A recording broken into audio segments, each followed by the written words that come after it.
പെരുമ്പാവൂർ സ്വകാര്യ ബസ് സ്റ്റാൻഡിൽ യുവാവിനെ മരിച്ച നിലയിൽ കണ്ടെത്തി. മരണമടഞ്ഞയാൾ അതിഥി തൊഴിലാളി എന്നാണ് പ്രാഥമിക നിഗമനം. പെരുമ്പാവൂർ പോലീസ് സ്ഥലത്തെത്തി നടപടികൾ സ്വീകരിച്ച ശേഷം മൃതദേഹം താലൂക്ക് ആശുപത്രി മോർച്ചറിയിലേക്ക് മാറ്റും. പെരുമ്പാവൂർ സ്വകാര്യ ബസ് സ്റ്റാൻഡിൽ ചൊവ്വാഴ്ച രാവിലെയാണ് യുവാവിനെ മരിച്ച നിലയിൽ കണ്ടെത്തിയത്. ആളെ ഇതുവരെയും തിരിച്ചറിഞ്ഞിട്ടില്ല. എന്നാൽ അതിഥി തൊഴിലാളിയാണ് മരണമടഞ്ഞത് എന്നാണ് പ്രാഥമിക നിഗമനം. സ്വകാര്യ ബസ് സ്റ്റാൻഡിൽ യാത്രക്കാർ ഇരിക്കുന്ന കോൺക്രീറ്റ് ബെഞ്ചിലാണ് മൃതദേഹം കിടന്നത്. ഒരു പാൻസ് മാത്രമായിരുന്നു വേഷം. തലയും കൈകാലുകളും ബെഞ്ചിന്റെ രണ്ട് വശങ്ങളിലേക്ക് കിടക്കുന്ന രീതിയിലായിരുന്നു മൃതശരീരം. സ്വകാര്യ ബസ് ജീവനക്കാരും വ്യാപാരികളുമാണ് മൃതദേഹം കണ്ടത്. പിന്നീട് പെരുമ്പാവൂർ പോലീസിൽ വിവരമറിയിച്ചു. പോലീസ് സ്ഥലത്തെത്തി നടപടികളും സ്വീകരിക്കുകയും ചെയ്തു. തുടർന്ന് മൃതദേഹം പെരുമ്പാവൂർ താലൂക്ക് ആശുപത്രി മോർച്ചറിയിലേക്ക് മാറ്റി. സംഭവം അന്വേഷിച്ചു വരികയാണെന്ന് പെരുമ്പാവൂർ പോലീസ് വ്യക്തമാക്കി. News bureau, Perumbavoor.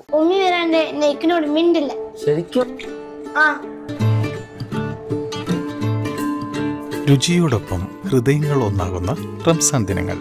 The salt restaurant, Panampilly Nagar, Kakkanad and Thoppumpady.